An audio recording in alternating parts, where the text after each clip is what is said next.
Bom dia, meninos e meninas dos sétimos anos. Hoje iremos aprender, né, a estudar a nossa segunda semana de estudos do PET 4, cujo tema são os domínios morfoclimáticos. Lembrando a todos vocês que na primeira semana do PET 4, nós já aprendemos sobre os domínios morfoclimáticos e as faixas de transição. Nessa segunda semana do PET 4, iremos analisar as características dos domínios, a localização, usos, ocupação dos três mais extensos domínios morfoclimáticos do Brasil, que é o amazônico, cerrado e dos mares de morro, para nós compararmos e notarmos semelhanças e diferenças entre eles. O domínio morfoclimático amazônico possui maior extensão territorial entre todos os domínios do Brasil. Abrange grande área do norte do país e uma de suas características mais marcantes é a presença da floresta equatorial amazônica, a maior do mundo, que se estende também a outros países vizinhos. O clima da região é o equatorial úmido, normalmente com altas temperaturas e muita chuva, né? Porém, a região não é homogênea. Há variações em função da topografia, pluviosidade, continentalidade, deslocamentos de massas de ar. Essa diversidade se reflete na vegetação. Assim, tem-se nesse domínio as matas de terra firme, que são cerca de 80% desse domínio morfoclimático amazônico, matas de várzea e matas inundadas, ou matas de igapó. O relevo tem predomínio de planícies, sobretudo as fluviais, ao longo dos rios, e grandes áreas de depressão. A alta pluviosidade, quer dizer, a quantidade de chuvas, é responsável por abastecer uma rica rede hidrográfica formada por rios extensos e volumosos, importantes para a vida social, econômica e cultural das pessoas, entre os quais se destaca o rio Amazonas, né? Um dos maiores do mundo em extensão e volume de água. Porém, o domínio morfoclimático amazônico tem sofrido intensa alteração provocada pela ação humana. Grandes áreas cobertas inicialmente pelas florestas têm sido desmatadas em função da expansão da fronteira agrícola e pelo avanço das atividades madeireiras, mineradoras, garimpeiras, entre outras. Bom, vamos agora para o outro domínio, que é o cerrado.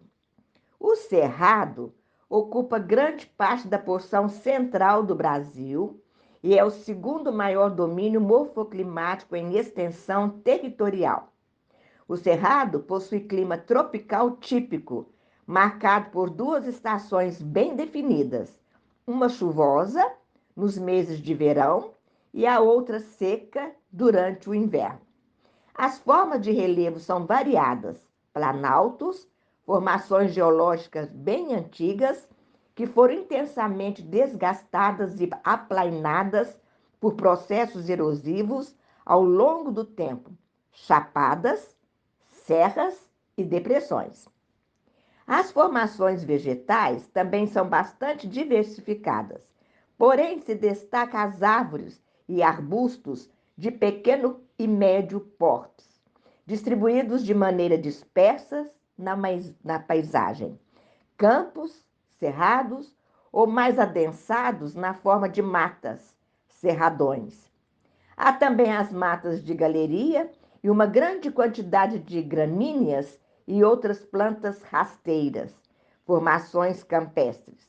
Sua vegetação é adaptada ao clima tropical típico e às variadas formas de relevo presentes.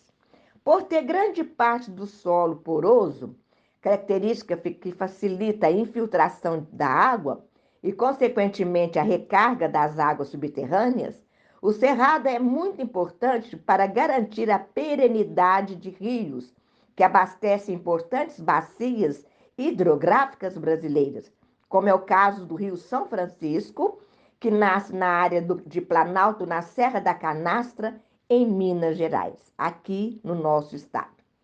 Entretanto, assim como outros domínios morfoclimáticos, o Cerrado tem sido intensamente devastado e em ritmo acelerado, sobretudo ao longo das últimas décadas, em função do avanço da pecuária bovina extensiva, formação de lavouras, monocultoras e etc.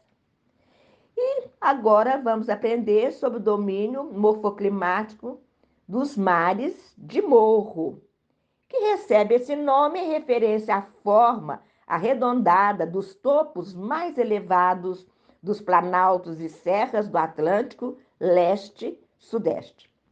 De grande extensão norte e sul, acompanhava originalmente o litoral brasileiro, desde a região nordeste à região sul do Brasil.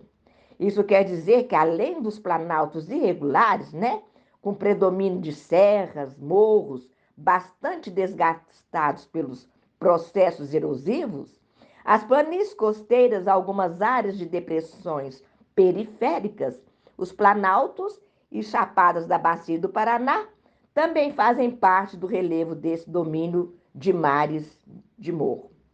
Na porção da costa atlântica, o clima é bastante chuvoso, devido à forte influência dos ventos oceânicos. Porém, para o interior, o clima possui duas estações, uma seca e a outra chuvosa. Inicialmente recoberto pela floresta tropical chamada de Mata Atlântica, o domínio mares de morro possui uma variada de formações vegetais, resultado das interações entre clima, relevo e tipos de solo. Manguezal, restinga, matas pluviais de planície são alguns exemplos. A Mata Atlântica é um dos biomas com maior biodiversidade, mas também, historicamente, é um dos mais devastados do Brasil. Ocupado desde o período da colonização, a exploração do pau-brasil e a plantação de cana-de-açúcar resultaram em grandes impactos ambientais já no século XVI. Em função do processo de industrialização e urbanização, a floresta foi drasticamente devastada. Bom, minha gente, essa foi a explicação para vocês dos 7º anos da segunda semana do PET 4. Espero que vocês tenham entendido para poder fazerem as atividades da página 79, 80 e 81 da segunda semana do PET 4. Fiquem com Deus.